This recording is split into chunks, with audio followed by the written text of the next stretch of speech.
Assalamualaikum warahmatullahi wabarakatuh. Ila hadratin Nabil Mustafa Rasulullah sallallahu alaihi wasallam wa ala alihi wa ashabihi wa dzurriyyatihi ajma'in. Al-Fatihah. A'udzu billahi minasy syaithanir rajim. Bismillahirrahmanirrahim. Alhamdulillahi rabbil alamin.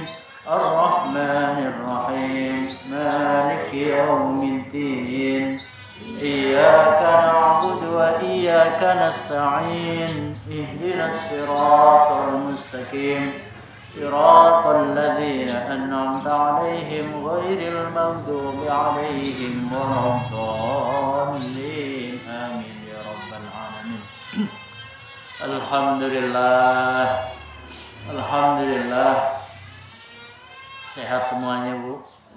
Alhamdulillah. Yang di rumah sehat? Siapa yang di rumah? Ada orang nggak di rumah? Ya, sehat semuanya. Yang udah punya suami tegas. Kasihan yang belum. Kita doakan moga-moga cepat dapat suami. Nah, salat salam kita sampaikan kepada Nabi Muhammad sallallahu alaihi wasallam, kepada keluarga dan sahabatnya. Semoga kita juga mendapatkan syafaatnya kelak. Amin ya rabbal alamin. Para jamaah sekalian, yuk kita ngaji nih. Ngaji tentang bagaimana ternyata kita ini punya banyak kesalahan. Dalam apa? Di dalam ngedidik anak-anak kita. Sehingga anak-anak jadi seperti itu. Karena kita kan kalau mau masak harus tahu ilmu masak. Ini mau nikah, pernah nggak belajar ilmu tentang nikah? Enggak, langsung nikah. Udah nikah langsung punya anak. Baru belajar ngedidik anak. Harusnya ngedidik anak orang lain dulu. Itu namanya belajar. Ilmunya kita sambil lalu. Nih, saya sampaikan tentang ternyata ini sedikit ya. Ada 10 kesalahan orang tua di dalam ngedidik anak. Ngedidik aja masih dibilang salah. Yang pertama yaitu gharsus syu'ur bil khaifi awin naqsi fi nufusil atfal.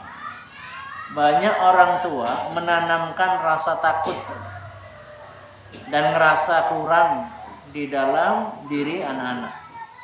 Kenapa? Ditakut-takutin. Iya kan? Awas lo, nanti ada Pak Ustadz. Awas lo, nanti ada jin. Awas lo, nanti ada ya. Sehingga kita kadang bingung sendiri.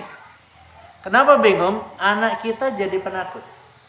Ke kamar mandi, kamar mandinya di dalam rumah, itu udah takut. Jadi minta diantar. Siapa yang bikin begitu? Ya orang tua sendiri. Kalau bukan orang tua ya tetangganya. Awas lo. Jadi anak menjadi anak yang penakut. Itu terjadi nggak di dalam rumah tangga kita? Nah, terjadi nggak? Ya enggak kalau udah gede anaknya. Kalau masih TK itu pada penakut. Padahal di dalam rumah. Berbeda dengan kita dulu. Kamar mandinya ada di mana? Di luar rumah, nggak nempel, jauh. Kalau ada kamar mandi, orang di wahangan. Disusukan. Yang kedua kesalahannya adalah tarbiyatut tifli alal kibri wa tulil lisan wa ta'ali 'alan nas wa i'tibaru dzalika saja'atun. Jadi orang tua mendidik anak-anak menjadi sombong. Contoh kayak apa? Menjadi tulil lisan, panjang omongnya. Begitu dimarahin enggak diem. Panjang ngejawabnya. Wa ta'ali 'alan nas, dan menjadi congkak terhadap manusia, dan itu dibilang berani. Wah, gitu tuh, hebat tuh anak mama. Jadi kalau ada yang mukul di sekolah, pukul lagi. Nah, ini ajaran-ajaran yang seolah-olah membela diri. Itu bukan membela diri, itu namanya balas dendam. Boleh nggak nyuruh gitu? Dek, nanti ya kalau di sekolah ada yang mukul, pukul. Kalau ada yang nendang, tendang juga. Kamu jangan kalah. Itu seolah-olah pendidikan yang benar. Itu salah. Karena Rasul mengajarkan kepada kita, ya, nggak boleh. Membela diri itu boleh, tapi membalas dendam itu yang nggak boleh. Wa in aqabtum fa'aqibu bimithli ma uqibtum bihi. Wala in sabartum lahu khairul lis-sabirin. Nah, ini firman Allah dalam surat An-Nahl ayat 126. Dan jika kamu membalas, maka balaslah dengan balasan yang setimpal dengan siksaan yang ditimpakan kepadamu. Akan tetapi jika kamu bersabar, sesungguhnya itulah yang lebih baik bagi orang-orang yang bersabar. Ya tetap aja bagusnya sih jadi orang yang sabar, bukan suruh ngebalas. Maka dari ayat ini satu, ajarkan anak membela diri, bukan tanpa bukan membela diri itu bukan dengan memukul. Membela diri itu bukan dengan menendang. Membela diri itu bukan membalas dengan menghina, bukan. Ya, kemudian ngomong kepada anak kita, ya nak, kamu kan tadi ditendang, sakit, marah, itu wajar, tapi nggak usah balas. Ajarkan kepada anak-anak kita bahwa laisa syadidu bisur'ati, yang kuat itu bukan kuat bergulat. Innama syadidu alladzi yamliku nafsahu indal ghadab, yaitu orang yang kuat adalah orang yang bisa menguasai hawa nafsunya pada saat dia marah. Nah, kalau ada pertanyaan, kapan boleh anak kita melawan? Boleh nggak melawan? Nggak boleh. Yang boleh adalah melindungi diri. Jadi anak-anak harus diajarkan untuk melindungi diri, bukan disuruh balas dendam. Kemarin ada yang ngomong, kalau anak saya Ustaz ada yang mukul di sekolah, anak PAUD, saya suruh balas pukul. Kalau ada yang nendang, saya suruh nendang. Yes. Kayaknya itu sayang kepada anak, bukan. Itu menjerumuskan kepada anak, menjerumuskan anak menjadi seorang anak yang sombong, bukan mengalah. Nanti kalau jadi hidup di rumah tangga dia nggak mau ngalah. Kenapa? Dari kecil sudah diajarkan untuk membalas. Yang ketiga, ta'widul atfal ala turafi wal israf wa hubbil madzahiri wal khayalat. Itu yang keberapa? Yang ketiga, membiasakan anak hidup berfoya-foya, bermewah-mewahan dan sombong. Orang tuanya kurang duit aja anaknya dimanjain, beli apa diturutin, beli pistol diturutin nggak? Kalau ada orang kaya, bapaknya kaya, ibunya kaya, anaknya minta pistol, beneran dikasih nggak? Kenapa nggak dikasih? Karena sayang kepada anak. Ini mentang-mentang duitnya banyak, apa ya dibeliin? Ayo dek, mau beli apa? Anak saya kalau disuruh jajan, silahkan jajan apa aja. Jadi kalau lagi punya, gilirkan nggak punya, makanya jangan ngutang demi anak, jangan. Nah, dengan kebiasaan itu, maka sang anak akan tumbuh suka bermewah-mewahan. Sekarang banyak anak frustasi, kenapa? Yang dilihat drama Korea.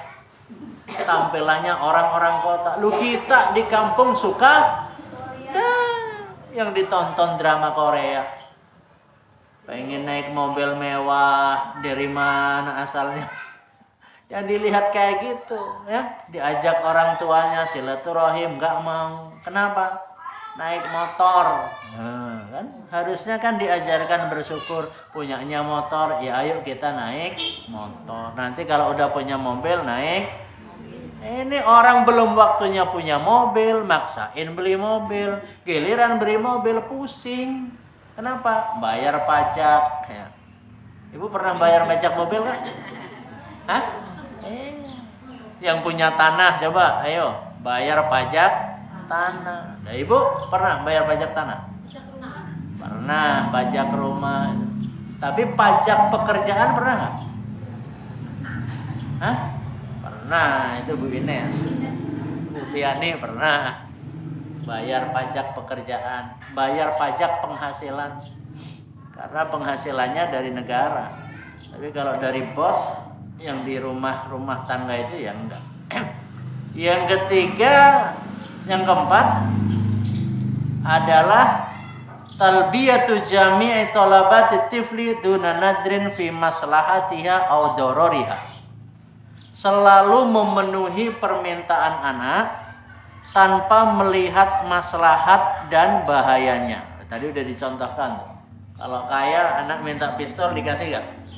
Gak, itu tanda sah. Berarti Allah pun begitu. Kenapa Allah belum kasih yang kita minta? Karena Allah sayang kepada kita. Kalau dikasih semua yang kita minta, wah, nanti kita bisa-bisa nggak nyembah Allah lagi. Nah, sementara ini Masya Allah ibu-ibu sekalian, kemarin saya tanya kepada anak-anak MTS, ayah kamu sayang nggak kepada kamu? Sayang. Kamu? Sayang. Kamu? Sayang, tapi udah nggak ada ayah. Ayahnya udah dipanggil Allah. Terus ada saya tanya satu, ayah kamu sayang nggak kawan? Sayang Bi. Kenapa sebut sayang? Kemarin aku dibeliin HP waktu lebaran. Itu mah bukan sayang. Kemarin kamu itu nggak bisa maksiat waktu bulan Ramadan. Sekarang, bebas. Iya bebas. Dibeliin pulsa, akhirnya nonton sesuatu yang dilarang oleh agama. Itu merusak. Siapa yang merusak? Bapaknya. Siapa yang merusak? Ibunya. Katanya hadiah ulang tahun. Hadiah ulang tahun, masa anak usia 13 tahun dibeliin handphone. Giliran bapaknya pakai handphone, dikaretin. Masya Allah, salah itu ya. Yang yang kelima. Yang kelima adalah talbiyatu talabati tifli, selalu memenuhi permintaan anak kullama baka, setiap kali menangis. Khususon fisigori, terutama pada waktu masih kecil. Anak yang nangis itu memang cara dia. Kalau dia nangis kemudian dikasih oleh orang tuanya, besok kalau minta apa-apa dia nangis lagi. Kenapa? Karena dia senjatanya itu. Nah, senjata anak yang kedua biasanya minta sesuatu di depan umum. Lagi ada tamu gitu. Anak biasanya minta, mumpung ada tamu nih, minta sambil nangis-nangis. Insya Allah dikasih. Kenapa dikasih? Jangan berisik, lagi ada tamu nih. Kamu nih kebiasaan, dia omong lagi. Berarti mama udah tahu kebiasaanku minta pada waktu ada tamu. Mintanya setiap ada tamu, pasti anak itu berulah. Padahal yang ngajarin ya orang tuanya. Anak jadi cengeng, ya, menjadi lemah, nggak kuat dia. Masa hanya urusan kaos kaki aja nangis. Sampai SMA, sampai SMP, SMK dilayanin terus. Akhirnya menjadi anak yang tidak kuat.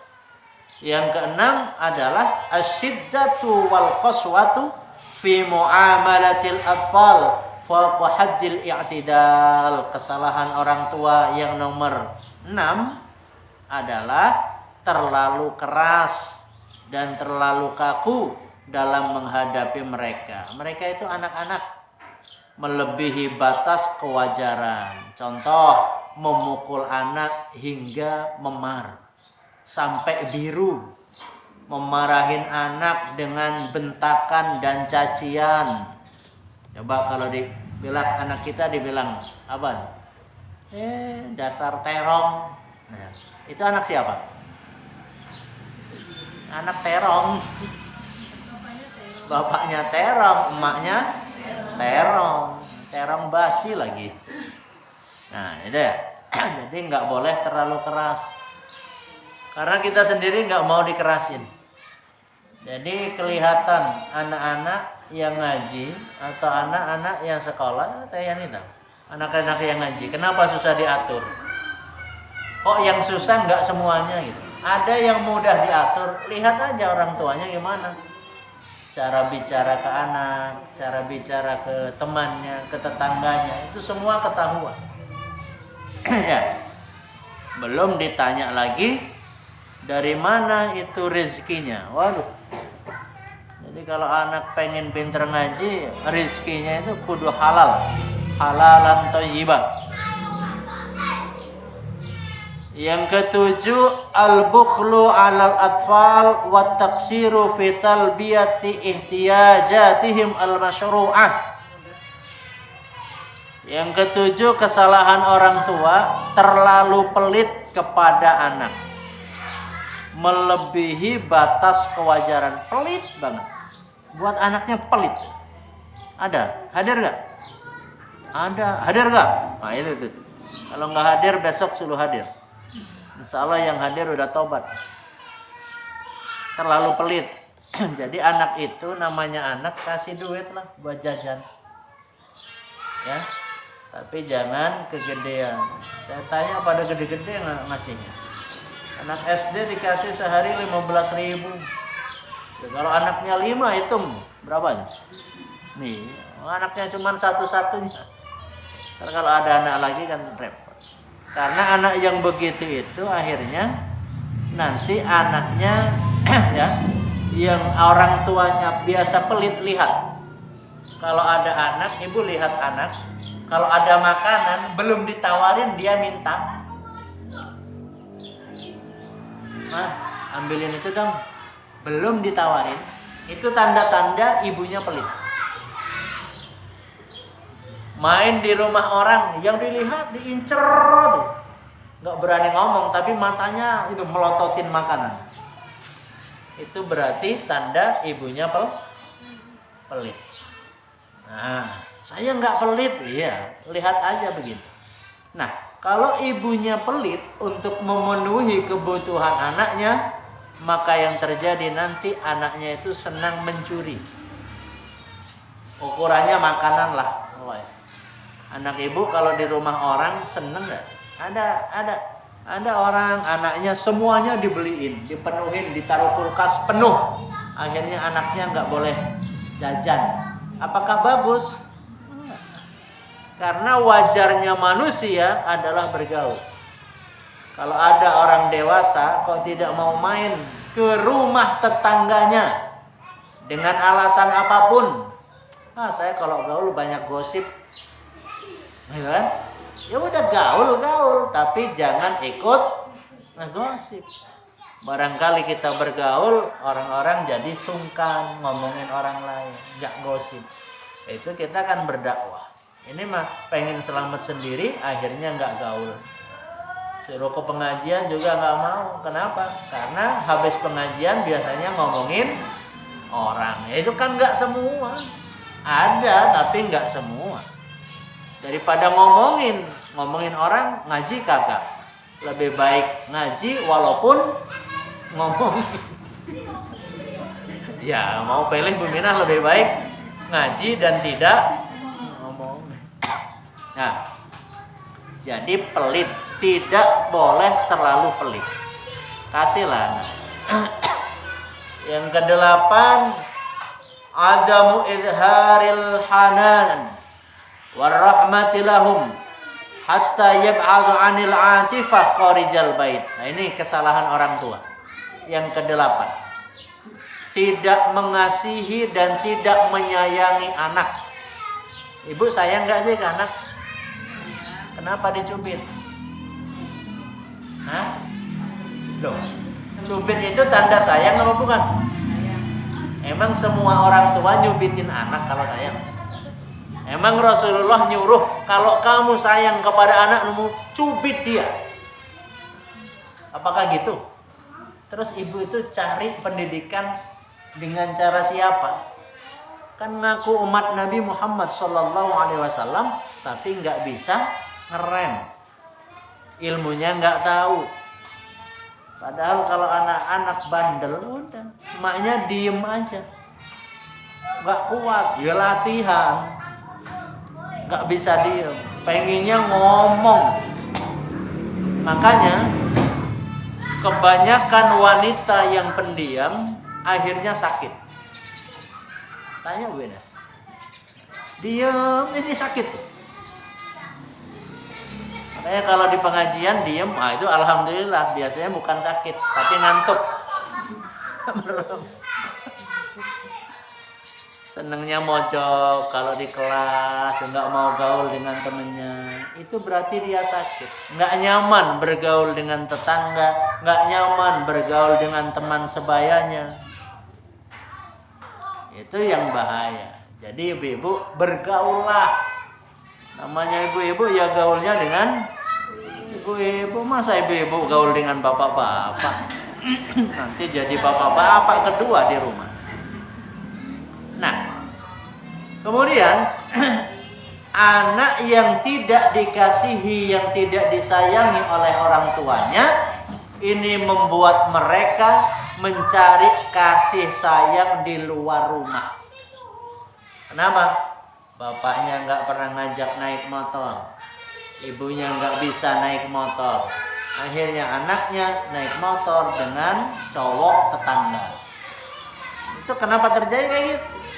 Semua orang pengen naik motor, tapi di rumahnya nggak ada yang bisa naik motor. Akhirnya ya siapa yang bisa membawa itu yang diturutin. Nah, salah apa salah nih? Salah. Ini kesalahan yang ke-8. Yang ke-9 kesalahannya al-iqtisar ala riayati hajatihim al-jasadiyah dunat tarbiyah ad-diniyah wal khuluqiyah. Yaitu kekurangan orang tua di dalam memperhatikan kebutuhan anak. Anak itu ada jasmani, ada kebutuhan agama, ada kebutuhan akhlak. Loh, yang paling diperhatikan oleh orang tua itu kebutuhan apa? Hah? Nih, kalau ada orang tua masih nyuruh kepada anaknya, udah sholat apa belum? Itu berarti kebutuhan ruhani, agama, atau jasmani? Rohani. Nah, ini ibu-ibu di pengajian, kalau di rumah lebih sering nanya, udah makan apa belum? Ayo makan. Atau udah sholat atau belum? Ayo sholat. Nomor 1 apa nomor 2 yang sering diucapkan? Ayo cepet ngaji, udah waktunya ngaji. Ini ada orang naudzubillah, Islam, suami Anda Islam, Anda Islam, suami istri Islam. Giliran ditanya, anaknya di mana Pak? Kok nggak ada subuh? Dia jawab, kasihan Pak Ustadz, nggak sholat subuh, nggak dibangunin, bilang kasihan, bener nggak tuh? Orang tua kayak kita ini, masya Allah, kita ini tanggung jawab kepada pendidikan anak belum tuntas. Kalau kita nggak membangunin anak kita sholat subuh, berarti kita bukan sayang, tapi kita memasukkan anak kita kelak ke neraka. Dan jadi serem. Ngasih makan iya, ngajak ke surga kagak. Udah bapaknya sholat di masjid, ibunya juga sholat di rumah, anaknya dibangunin jam. Ntar kalau mau sekolah, nyampe sekolah ditanya, tadi kamu subuh dibangunin nggak oleh orang tua? Enggak. Kamu tadi sholat subuh nggak hari ini? Enggak. Dan itu udah ditanya tadi malam waktu ngaji. Nah itu tepiannya kalau ngajar ngaji gitu, anak-anak tanyain tuh. Insya Allah nggak betah anak-anak ngaji itu, karena ditanyain terus, sholat subuh nggak tadi? Enggak. Besok yakin mau sholat subuh? Ragu itu. Mau jawab? Ya mau sholat? Mau sholat nggak? Jawabnya lama. Padahal urusan sholat. Tapi kalau ditanya besok subuh, besok pagi sebelum berangkat sekolah, kamu sarapan nggak? Jawabannya, yakin sarapan. Ini orang tua yang nggak bener. Giliran urusan perut, urusan jasmani, diperjuangkan. Urusan agama, sholat subuhnya ditinggalkan. Kenapa? Kasihan. Coba kasihannya bener apa salah?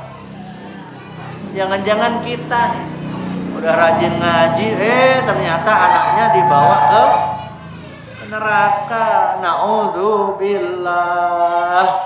Jadi kebutuhan anak itu ada jasmani, ada kebutuhan agama, ada kebutuhan sosial, bermasyarakat, bermain.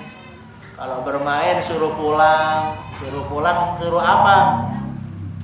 Main wae. Ayo balik. Naon sih? Dahar heula. Makan yang diurusin. Yang ke-10, al-ifratu fi husni dhanni bil abna'i duna muraqabatin wa mutaba'atin li ahwalihim. Jadi terlalu berprasangka baik kepada anak-anaknya. Ibu-ibu tahu kan? Di TikTok banyak anak-anak belajar. Di mana belajarnya? Di dalam kamar. Apa yang dia lakukan? Yang dia lakukan buka buku. Buka buku, tapi di sininya dikasih handphone. Jadi kalau orang tuanya buka, oh iya, lagi belajar. Padahal nonton apa? Itu orang tuanya terlalu berprasangka baik kepada anak. Makanya kalau bisa HP-nya dicek. Untuk orang tua, kok di password? HP-nya di password. Anak punya HP, HP-nya di password. Saya di keluarga nggak ada password-passwordan. Apalagi suami istri. Istrinya dimarahin. Ulah sekali-kali deh ya. Pokoknya ulah buka-buka WA orang. Aing cerai kayak. Gitu gara-gara buka itu kan berarti ada rahasia. Loh, orang tidurnya aja bersama.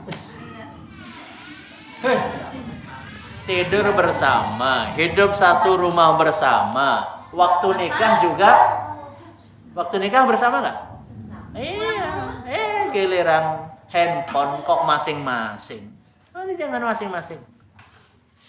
Makanya di saya nggak ada. Istri buka silakan. Saya buka punya istri silakan. Anak-anak apalagi. Kalau kamu main password handphonenya,